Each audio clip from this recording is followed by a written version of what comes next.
My music type is pretty much everything. Sometimes it's more rock music or reggae music than anything. I'm into loads of things, like I'm more into like indie rock, a bit like The Fray.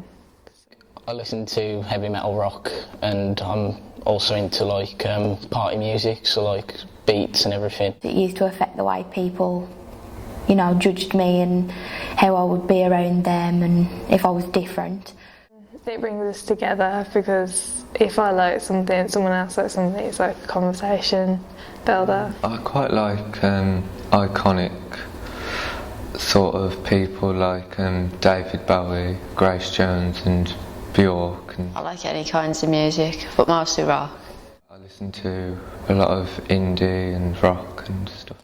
I can listen to a wide variety, but my favourites have got to be like trance and rock and techno and punk. Some people can be kind of judgmental. I like all kinds really, but apart from I really can't stand screamo or metal, it just sounds like noise to me. I like all music really, but I have to be in certain moods to listen to certain things. If anything, it brings people closer, but I don't think it drives anybody away. If they don't like it, it's a bit tough. I use my music to influence myself, so then say if I've had an argument with someone, I can release that anger and then I'll be okay with them. Yeah. I tend to be friends with people who have similar music tastes to me, but I like all music, so it's like I don't find it hard to like talk about music with other people. Sushi. Well, I tend to eat mostly junk food, and but I do like cooked dinner too. So I'm really easy to please. I can eat anything. I grew up with like parents that just basically, if you don't eat it, you don't get fed. Anything really. I can eat quite a lot. I do like takeaways for like Chinese, Indian. I do like home cooked stuff or stuff that I've made myself. I like Chinese, it's my favourite takeaway, but besides that, I don't like home cooked meals to be honest, but oh, and I don't like Indian food either. I like Indian takeaway, that's my favourite. Sugary things really, like chocolate. I used to be a chocoholic, but now it just tastes all the same to me, so I love fruit and yogurts. But just really sweet things, yeah. Really weird fruit like kiwis and mangoes. So the furthest I've been is Mexico, or the Caribbean, but I go away quite a lot, and I've been to Dubai, America. One place I really want to go is Italy. Cornwall. Belgium. Tunisia, it's quite far. Probably India. Spain. The beaches.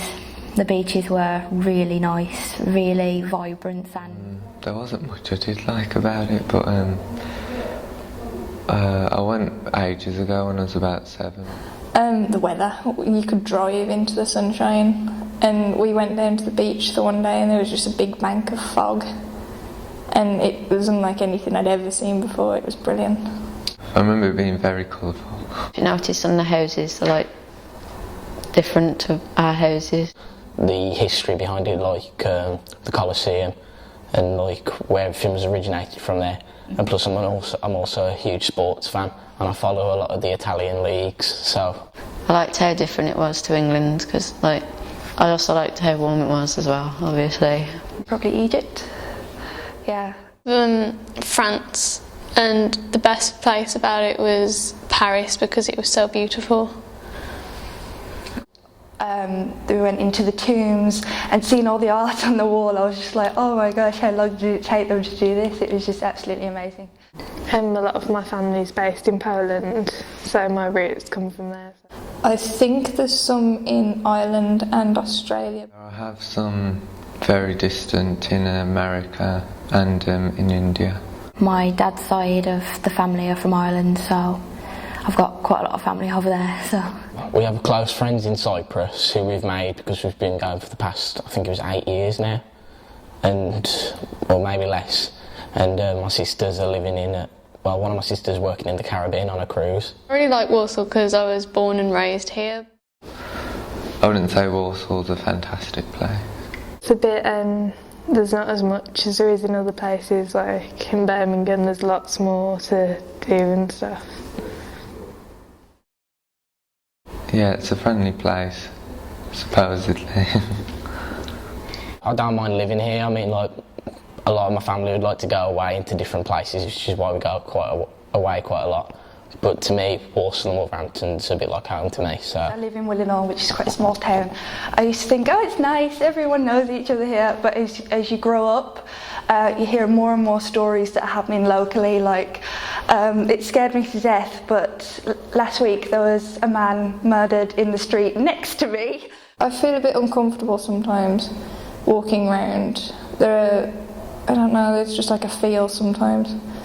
And there are areas, like especially on my bus route, that I'd never like to walk. I feel quite unsafe in them, and that's on the bus.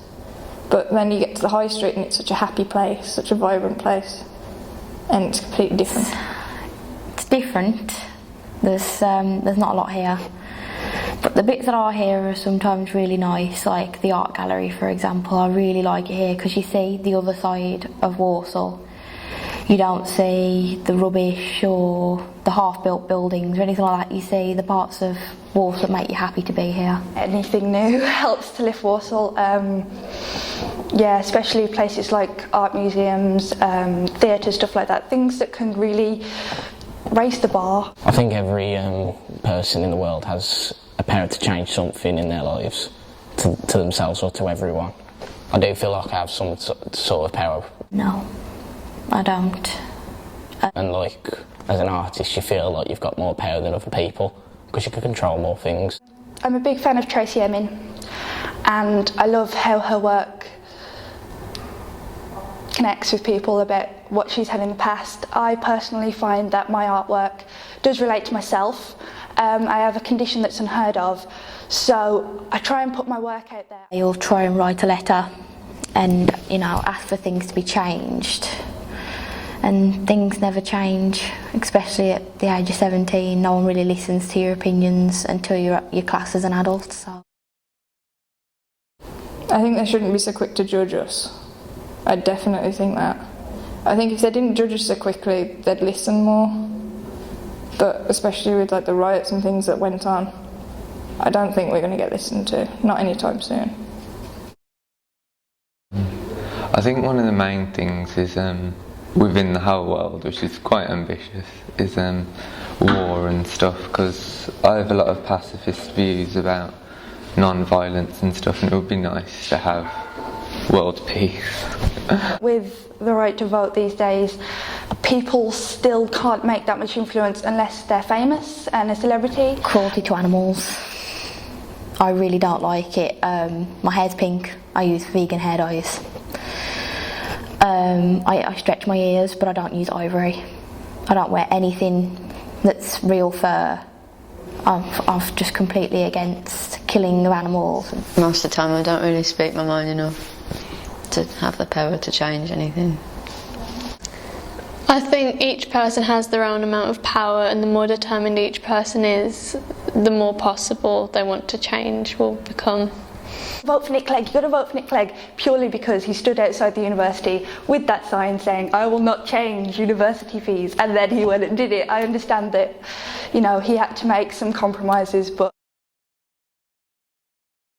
It makes you feel, I don't know, feel trapped in society, but Because people usually aren't really very considerate these days. there's so many rules and regulations. It's like, I don't know, it's alright because I know they're there to help us, but eventually it's going to get to a point where we have to get permission to leave the house.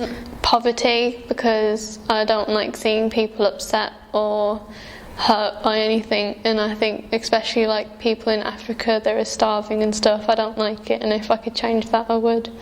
I'm hoping to join Peace Corps when I'm older, to just get out there and get on some strikes and change things and stuff, because it is important. The world is not a perfect place, and you know, the only way to change it is to have a go at people. I could express it through art.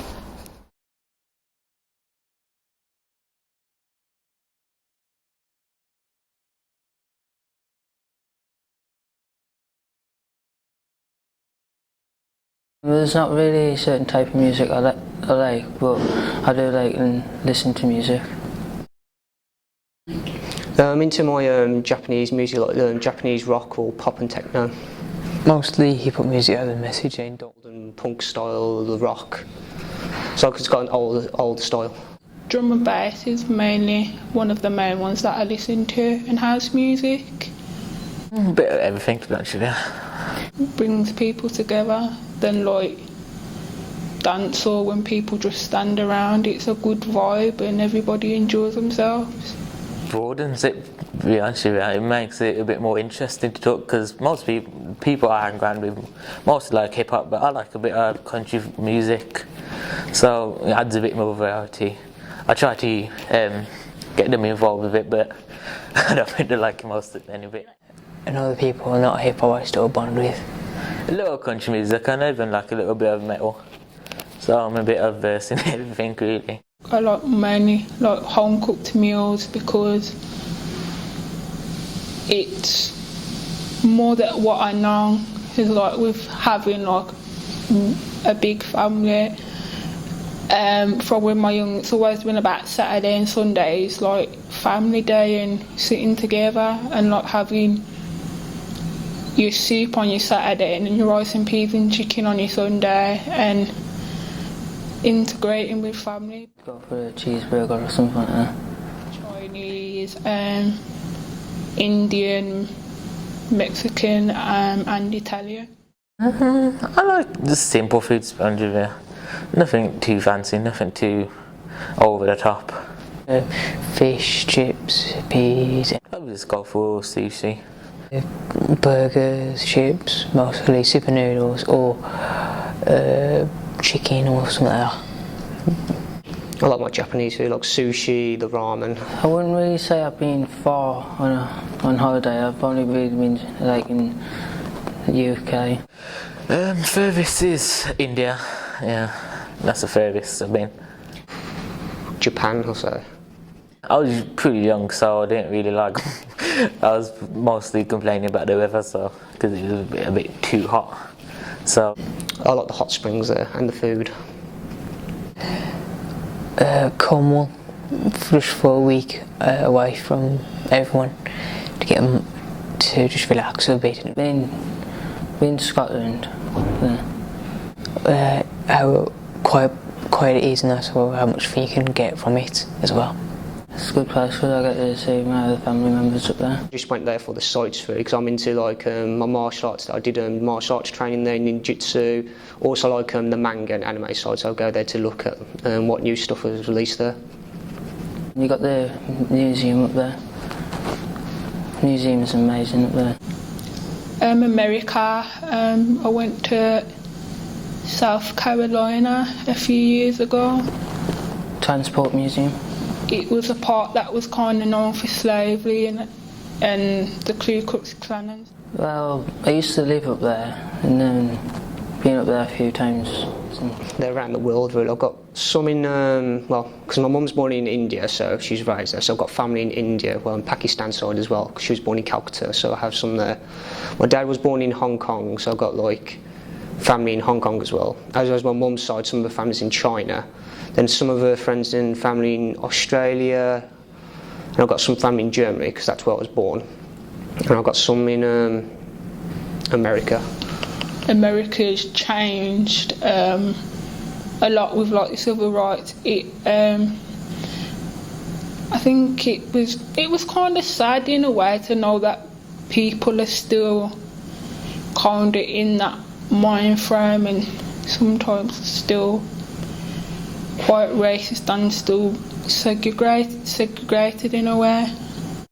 India, relatives, friends. One moved to America. But that's more of like the older generation of people, I think, because they're just set in their ways and they just refuse to change. It can be a bit of overwhelming because you realise that you've got a big family and you're like, do you have time to visit them or do they have time to visit you? I do have one relative in Dubai, and she does visit once a year. She can. Got an auntie who lives in America. She lives in North Carolina, and I've got cousins who live in Jamaica, in Kingston. Well, what my friends know, they call me like, because they use my German background more than my Chinese. So it's like, it's a bit, no, I'm used to it now really. At first it was a bit overwhelming. Brought up in Worcester, so I'm saying Worcester's in all right place. When I go downtown, I think it's great. It's getting a bit more popular, so building more stuff, which I like. It's getting more modern. Really turning into a ghost town, like the shops are closing down, the market's been reduced. Because it used to be like from just where Tesco used to be, and it goes all the way up to where the Asda used to be, but now it's just like halfway down. Where I live, it's quite a good place, but overall I think in some cases it's kind of portrayed in a negative way. Yeah, just need to get rid of the gangs there. I would say like bits of the history that is still left. The good things is about the history of it, where you can see more statues and also see parts of the park actually in its normal form, its natural place. As a person, you have the possibility to contribute to making a change to things. For one person, I think too much power isn't really good. To how I see to change the world is unity, with more like everyone as one. But like take Coney for instance. There was a plan, was it? The plan of it was good, but the guy went a bit crazy. So it's hard to explain, because if you try and do something, then do something what he did, who's going to listen to you? Politicians should listen to people more. Actually listen to like the people in the public, because even though we have elections, I don't feel that we're counted as people. Listen to people's point of view, because I noticed lately the government's just actually on their own doing things, thinking what is right, rather than, well, thinking it's right, but at the same time not thinking of the consequences for the people out there that they're trying to help. Everybody wants to change the government, because the government is just losing it now. If you put your heads together, you can actually create a better system. Keep our country safe and also keep it in balance with the other countries. Who governs the government? So they can just do what they want. If I was going to create a documentary on by changing things like solving money problems, I'd look at what's causing the problems and then find out the ways to solve it. When time changes, the system needs to change as well to know about science and religion is the same thing, not different. Poverty of, third world countries, and like I feel it's really sad that stuff like they have to walk 10 miles just to get clean water. Our beefing, we came from